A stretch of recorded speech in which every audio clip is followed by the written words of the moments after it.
당류는 뭐고 당질은 뭐지? 아니 지방은 또 뭐고 지질은 뭐야? 자, 모르면 다이어트 할 때 손해인 기초 용어들 오늘 한번 아주 쉽게 설명드리겠습니다.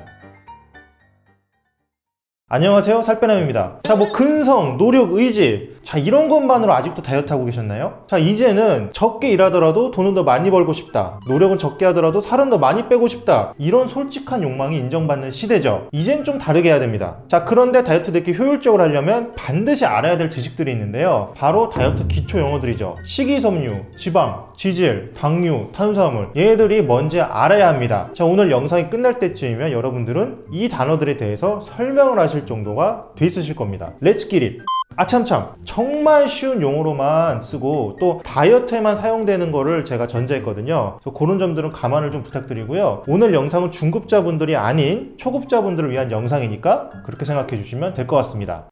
자, 일단 세상 모든 영양소는 크게 세 가지만 있다고 보시면 됩니다. 지방, 탄수화물, 단백질이죠. 자, 얘네들 뭐 어떻게 구분하는 좀 어려우실 텐데 영양성분표 보셔도 되고요. 그게 아니고 실생활에서는 자, 지방은 그냥 기름입니다. 기름. 그리고 탄수화물은 달달한 맛이 나는 거는 다 탄수화물이라고 보시면 되고요. 자, 그리고 마지막으로 단백질. 단백질은 기름기 쏙 빠진 고기, 퍽퍽한 살이 있죠. 예를 들어서 닭가슴살. 그냥 그렇게 생각하시면 됩니다. 정말 쉽죠? 자, 그럼 이 녀석들은 그럼 도대체 무슨 역할을 하는 걸까? 첫 번째, 에너지원으로서 역할을 하고요. 두 번째, 우리 몸을 구성하는 구성 재료로서의 역할을 합니다. 자, 그 중에서도 탄수화물은 거의 뭐 에너지원으로만 쓰이고요. 지방은 에너지원으로 쓰기도 하지만 구성 재료로서 쓰이기도 합니다. 자, 그리고 마지막 단백질. 단백질은 에너지원으로 쓰이는 경우도 있긴 한데 효율이 떨어져서 거의 뭐 많이 쓰이지는 않고요. 대부분은 우리 몸을 구성하는 구성 재료로 쓰입니다. 자, 그런데 같은 에너지원이라고 해도 좀 많이 다릅니다. 자, 탄수화물은 우리 몸에서 바로 쓸 수 있는 현금 같은 그런 에너지원이고요. 지방은 현금처럼 바로 쓸 수는 없고 좀 저장을 해놨다가 현금으로 빼야지만 쓸 수 있는 그런 부동산 같은 그런 에너지원이라고 보시면 되고요. 자, 그리고 마지막으로 단백질은 단백질은 에너지원으로 쓰이긴 하는데 효율이 좀 많이 떨어진 에너지원이라고 보시면 됩니다. 자, 보험이나 적금처럼 생각하시면 되는데요. 자, 해약을 해서 뭐 현금을 좀 나올 수 있긴 하지만 뭐 많이 안 나오고 굉장히 효율이 많이 떨어지죠. 자, 에너지원으로서는 잘 쓰이지 않는 그런 영양소입니다.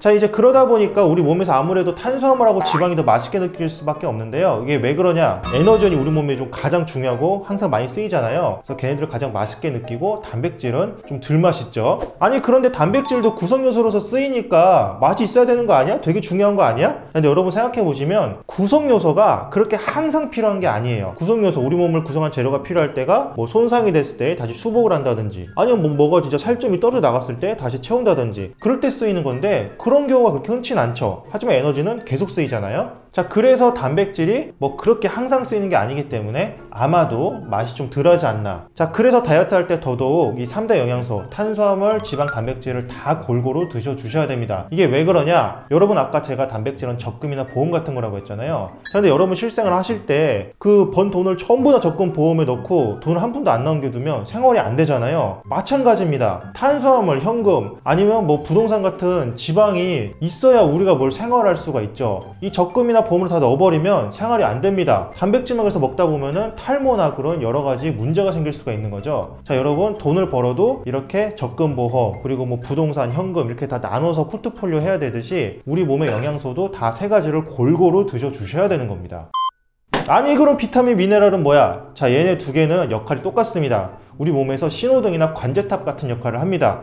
뭔가 조절하고 중재하는 역할이죠. 일종의 언어 같은 거죠. 자, 언어가 있고 신호가 있어야 어떤 대사를 할 때 뭐 A를 먼저 하고 그 다음에 B를 하고 순서도 있을 거고 얘네에게는 뭐 같이 해야 돼. 이렇게 협동도 할 거고. 자, 그걸 하기 위해선 언어나 신호가 있어서 서로 소통을 해야 되잖아요. 비타민, 미네랄이 그런 역할을 주로 합니다. 아니, 그럼 그 두 개가 차이가 도대체 뭔데? 자, 비타민은 생물한테서 나와서요, 식물이나 동물이 몸속에서 만들어내는 게 좀 많고요. 미네랄은 말 그대로 광물, 즉 땅속에 있는 광물 생각하시면 됩니다. 자, 그러다 보니까 비타민C는 주로 귤을 먹어서 섭취하고 이 마그네슘이나 철 같은 거는 다 땅속에서 올라오죠. 아, 근데 그런 생각 하시는 분들 있을 거예요. 아니, 여러 가지 뭐 먹다 보면은 미네랄 안에 다 들어있던데, 그 채소나 과일에 미네랄 다 들어있던데 그건 뭐지? 네, 그건 뭐냐면 여러분 식물이 뿌리를 어디 두고 있는지 한번 생각해 보세요. 땅이죠, 땅. 자, 아까 제가 미네랄 땅에서 온다 그랬죠? 식물도 이 땅 속에서 뿌리를 통해서 이 미네랄 다 흡수해가지고 자기 몸 안으로 갖고 오고요. 또 그 식물을 먹은 동물 몸 안으로 또 미네랄이 또 옮겨가고 이런 식으로 다 옮겨갑니다. 그러니까 결론은 걔네가 다 어디서 온 거다? 다 땅에서 온 거라는 거죠. 미네랄, 즉 광석입니다.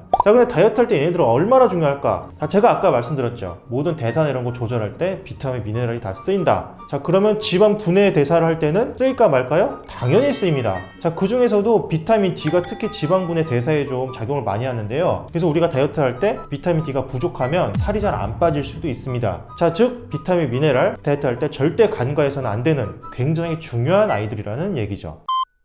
자, 그럼 여러분들이 가장 궁금해하실 당질과 당류의 차이에 대해서 한번 말씀드릴게요. 자, 일단 당질하고 당류 둘 다 탄수화물의 한 종류입니다. 여기 표를 좀 같이 보실게요. 자, 일단 탄수화물은 크게 식이섬유와 당질로 좀 나누어 볼 수 있는데요. 자, 일단 식이섬유부터 보시자면은 식이섬유 말 그대로 식이, 즉 먹을 수 있는 섬유, 실이죠, 실, 섬유, 옥감, 실. 자, 근데 여러분들은 이 옥감이나 이 실을 먹으면 그게 소화가 되던가요? 안 되고 변으로 다 그대로 나오죠. 마찬가지로 식이섬유도 우리 몸에서 소화 흡수가 거의 안 되고 그러다 보니까 살이 잘 많이 거의 안 찌는 것들이고 그냥 몸 밖으로 거의 다 배출이 됩니다. 그래서 다이어트 할 때 그렇게 식이섬유를 먹으면 좋다고 하는 거예요. 왜? 살이 많이 안 찌니까. 뿐만이 아니라 이 식이섬유를 다른 영양소랑 같이 먹으면 이 식이섬유가 소화를 좀 느리게 하는 그런 현상이 있어가지고 다른 영양분들도 소화가 좀 더뎌지면서 살이 다 덜 찌게 만들어주는 그런 효과가 있습니다. 당질은 당, 즉 달달하다, 질, 물질입니다. 즉 그냥 달달한 물질이라는 얘기예요.